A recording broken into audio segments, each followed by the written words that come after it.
Olá, meus irmãos, tudo bom? Graça e paz para todos os nossos irmãos, né? Meus irmãos, eu tô aqui, hoje o dia de sábado, né? Como eu estou sozinho aqui na minha casa, que fica aqui no Antônio Diogo, aqui no estado do Ceará. Eu aproveitei o sábado hoje para me dar uma subida aqui nessa serra, né? Para me refletir. Vou tirar esse chapéu aqui que está fazendo um pouco de sombra, né? Os irmãos, me desculpem aí se eu estou aqui com o cabelo um pouco assanhado, né, meus irmãos? É que eu subi aqui a Serra do Vento. É uma serra que fica aqui na cidade de Antônio Diogo, na cidade, distrito de Redenção, município de Redenção, né? E eu queria aproveitar, né, esse momento aqui em que estou aqui, nesse momento, já nessas horas da tarde, né, meus irmãos, eu queria compartilhar algo com os irmãos, me deu uma vontade, um interesse de compartilhar algo com os irmãos, que eu estou aqui sozinho agora, nesse momento aqui, ó, dentro dessa grande serra aqui, tá vendo, ó? Aqui, meus irmãos, foi um lugar bastante habitado já no passado, até uns 4, 5 anos atrás, e que o povo dessa cidade aqui, né, como vocês podem ver, o povo aqui, aliás, o povo aqui dessa região, como vocês podem ver aí, as casas desabitadas, ó, tem essa daí que vocês estão vendo aí, né? Tem outra mais ali embaixo.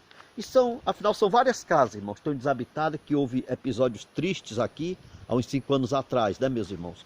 Houve um episódio muito triste e que o povo daqui saiu daqui e foram morar na rua, lá embaixo, lá na cidade lá de Antônio Diogo, né?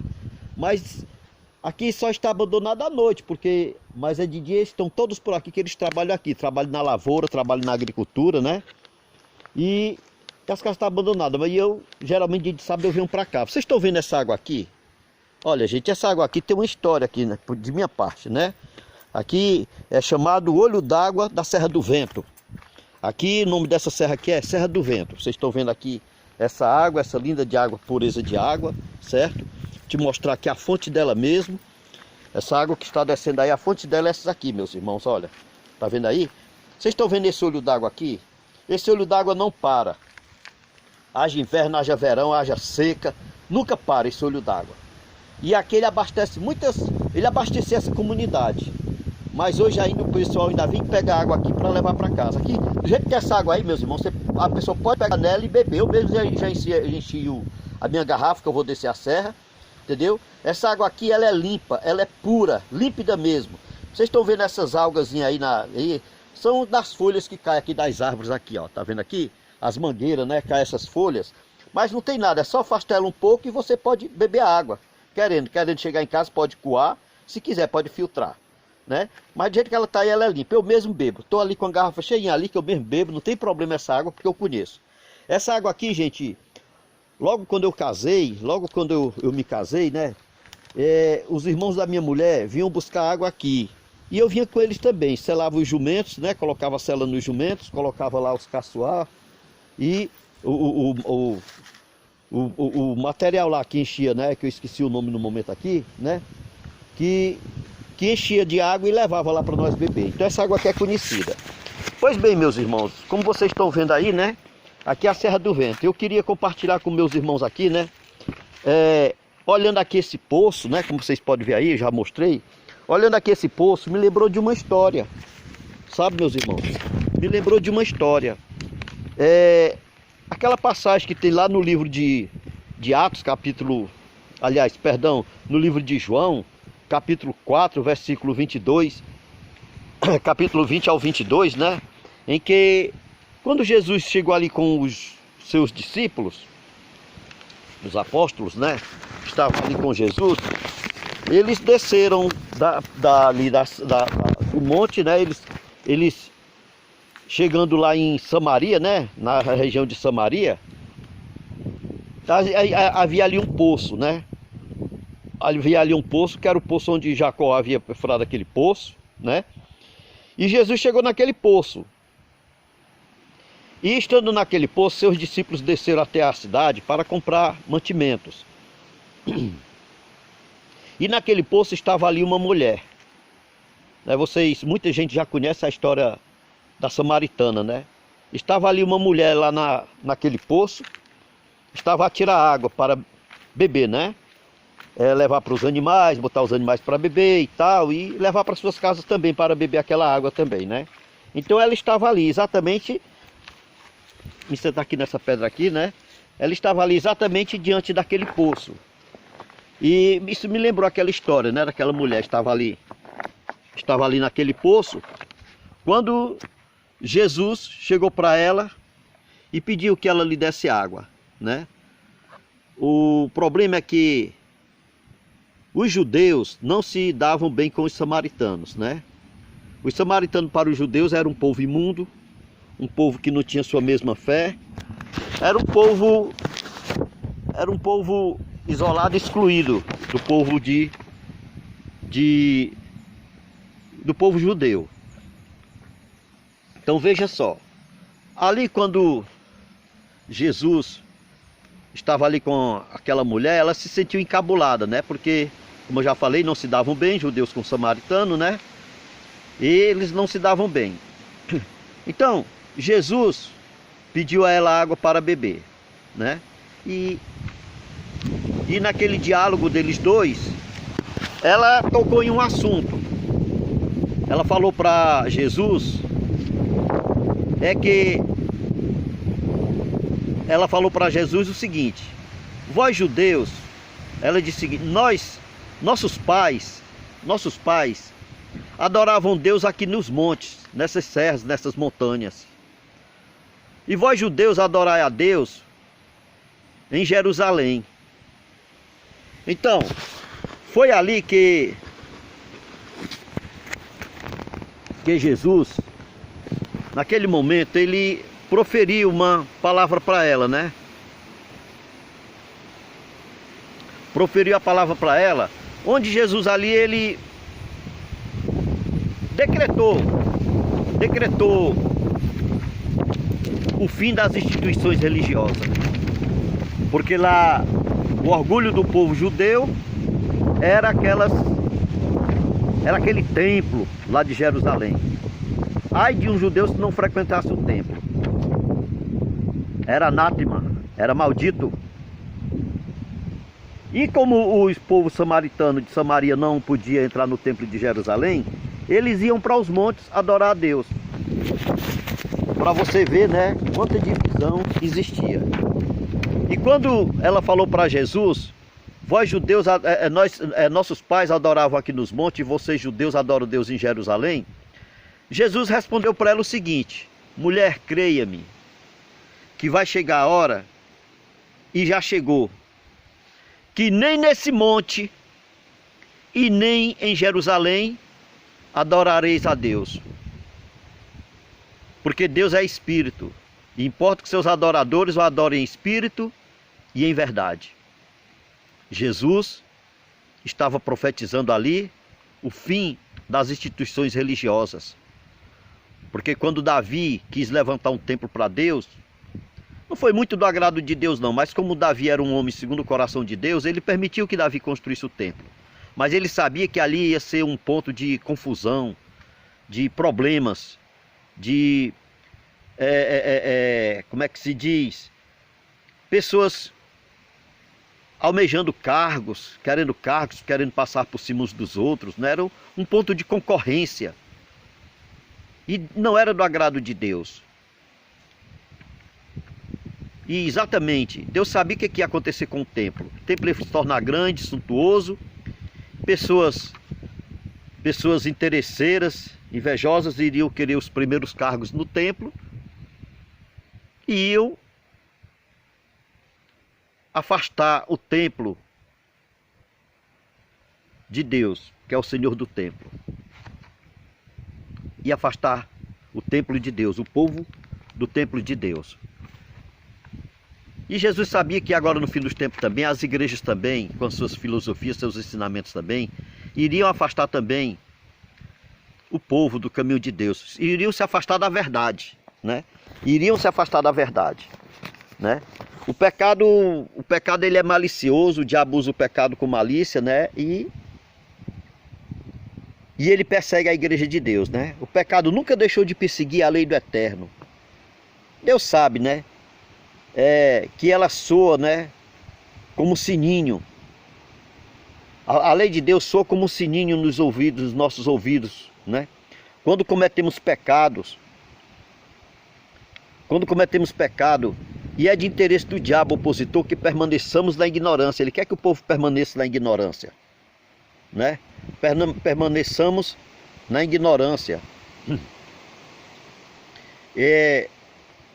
Exatamente, ele luta exatamente, o diabo trabalha dia e noite sem cessar. Ele tem usado como seus instrumentos de trabalho exatamente aquelas pessoas que se dizem ser servos,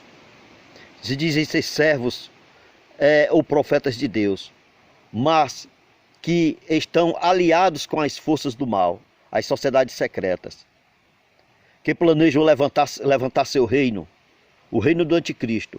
As sociedades secretas sempre estiveram dentro dos templos, sempre perseguiram os templos, para destruir a adoração, que o povo tem a Deus, eles desviar a adoração do povo, introduzindo suas heresias, seus dogmas, né? Suas falsas doutrinas, né? Então, 80% dos líderes de igrejas não têm o conhecimento da verdade. São educados com as orientações dos agentes do mal que estão por trás dos bastidores, no intuito de granjearem cargos e surgir cada dia. E seus ensinamentos distantes das verdades bíblicas. Eles estão aí granjeando cargos, né? E levando seus ensinamentos, né, distantes das verdades bíblicas. Vejam só, pessoal. 4 anos, né, que os jovens passam dentro das supostas faculdades de teologia, né? É só para receber o quê? Lavagem cerebral. Só levam lavagem cerebral, né? Eles não recebem nenhuma preparação espiritual, nem são investidos no ofício que Deus deixou para nós, que é o ofício sacerdotal, para aconselhar ou corrigir os problemas surgidos na vida de seus membros quando solicitado. Hoje foi uma manga que caiu aqui, uma manga que caiu aqui no lago aqui, me deu um susto, né? Hoje os templos estão piores do que as igrejas católicas, que é um templo caído, né? As igrejas católicas antigamente, pelo menos, né, alguns anos atrás, os padres, os bispos, eles tinham uma grande atenção por seus congregados, coisas que hoje não tem, nem isso tem mais, e nem as igrejas caídas. Uma grande atenção por seus congregados. Quando surgia um problema nos seus lares, ou mesmo nas comunidades, esses padres agiam como verdadeiros sacerdotes ou judeus. As brigas nos lares, separação de casal, problemas com filhos ou outra coisa, eles estavam sempre presentes. Os padres, antigamente, eles faziam, mesmo desviado da palavra de Deus, da verdade de Deus, mesmo levando o povo na mentira, mas eles tinham uma atenção pelo povo, eles agiam como sacerdote, né? O ofício sacerdotal foi um primeiro do seu... foi uma providência tomada por Deus, né? Logo após a queda do homem, Deus investiu o homem como sacerdote primeiro do seu lar para ensinar a manter a família nos conhecimentos e no amor de Deus. Ensinar também aqueles que buscam para pedir seus conselhos, como diz o livro de Malaquias. Porque os lábios, no livro de Malaquias 2,7 diz, olha, porque os lábios do sacerdote guardarão a ciência e da sua boca buscarão a lei, porque ele é o anjo do Senhor dos exércitos. Então o sacerdote, ele é uma pessoa, o ofício sacerdotal nasce logo nos lares, nas casas. O sacerdote ele tem que ensinar seus filhos, sua família, né? Coisas que nós não fizemos, porque infelizmente nós não tínhamos esse conhecimento, mas é para ser assim, minha gente, né? Então os aconselhamentos nas famílias, deixaram, né? Deixaram de existir. A verdade está caída por terra.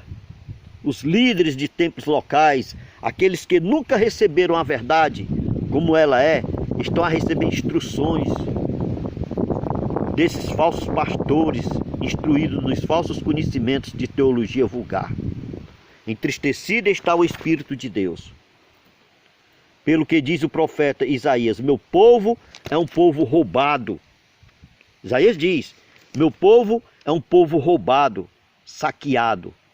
todos estão enlaçados em cavernas e escondidos nas casas dos cárceres, que são as igrejas. O povo de Deus está roubado e escondido nas cavernas dos cárceres, que são as igrejas. São postos por presas e ninguém há que os livre, né? Ninguém há que os livres, e por despojo ninguém diz, restitui o que é de Deus. Não tem, gente. Não tem. O povo está sendo roubado. O povo de Deus foi roubado. Como o próprio Deus diz, né? Meu povo é um povo roubado. E eu, pessoalmente, eu aqui na minha licença poética, né? Na minha licença poética, quero dizer para vocês, né? Que o povo de Deus é um povo roubado, saqueado, né? E esta é a razão porque o mundo está tão louco, cheio de zumbis, né? Seres tolos presos em senzalas, tal qual gados em currais. Povo roubado, amordaçados, ferrados, sovelados e marcados, né? Para a morte. Um povo que anda com funcieiro. Hoje em dia o povo tão roubado está que anda de funcieiro agora. Um funcieiro feito um cachorro mestrado. Tudo preparado para a morte naquele grande dia do Senhor. Esses que tapam seus ouvidos para não ouvir a verdade, como ela é, e por confiar em seus cuidadores, que são seus falsos pastores, seus cuidadores, né? Naquele grande dia da vinda do Mestre, e vendo que estão perdidos, pegarão em pedras, gente, para ferir seus falsos mestres, dizendo, confiamos em vocês, e vocês não nos ensinaram a verdade. Por que confiamos tanto em vocês, e vocês não nos ensinou a verdade? Já vai muito tarde, meus irmãos. Por isso que Jesus sabia que a igreja de Deus, os templos seriam destruídos, seriam derrubados, as verdades de Deus, os mandamentos de Deus seriam substituídos pela mentira, pelas ideologias, pelas filosofias da vida que só tem desviado o povo de Deus do caminho. E Jesus profetizou. Jesus profetizou uma vez e disse para os discípulos, na verdade te digo, não ficará aqui pedra sobre pedra que não seja derribado. Não ficará aqui pedra sobre pedra que não seja derribado. Jesus profetizou. Lá no livro de Atos, capítulo 17, versículo 24 e 25, diz o seguinte, né? Abre aspas, diz o seguinte, olha. O Deus que fez o céu, que fez o mundo e tudo que neles há, sendo Senhor do céu e da terra, não habita em templo feito por mãos de homens. Confira, Atos capítulo 17, versículo 24 e 25.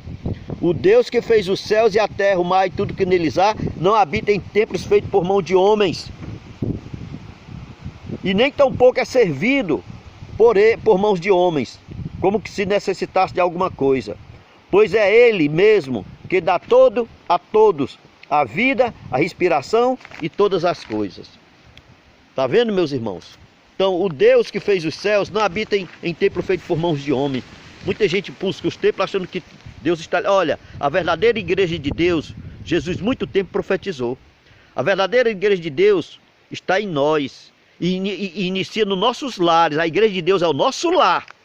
Temos que ensinar nossos filhos, nossa família, nossos netos, sabe? Ensinar eles. Isso, eu estou falando isso, mas eu não fiz isso, porque eu não tinha conhecimento da verdade. Como que diz João 8,32, conhecereis a verdade vos libertará. Peço perdão aqui, meus filhos, e por aqueles irmãos também que não souberam educar seus filhos, porque não sabiam da verdade. Mas a igreja de Deus nasce nos lares, gente. Hoje em dia eu já sei disso. A igreja de Deus nasce nos lares. Nossos filhos não são educados nas igrejas. Nossos filhos não são educados em escolas públicas. Nossos filhos são educados em casa. Como diz Provérbio, que diz lá, ensina teu filho no caminho que deve andar e até depois de velho não se afastará dele. É o conselho de Deus. Então a igreja de Deus, gente, começa nos lares. Começa nos lares. E hoje, as igrejas de Deus, as igrejas que estão aí, tantas denominações, seus pastores agem só por ganância. Ganância, dinheiro, querem dinheiro, dinheiro, e afasta o pessoal da verdade. Mas Jesus falou que a verdadeira igreja de Deus é onde estiver, lá em Mateus 18, 20, onde tiver 2 ou 3 em meu nome, ali estarei. Essa é a igreja de Deus. A verdadeira igreja de Deus é onde tem a verdade, os mandamentos de Deus. Onde tem 2 ou 3 em meu nome, começa nos lares, esposa, marido, esposa e filho. E de filhos, e vizinhos, e famílias. E aí cresce a igreja de Deus na verdade. Um abraço, meus amados irmãos. Que Deus os abençoe. Um feliz restante dia de sábado, né? Como vocês podem ver, estou aqui nas montanhas. E obrigado. Deus os abençoe em nome de Jesus.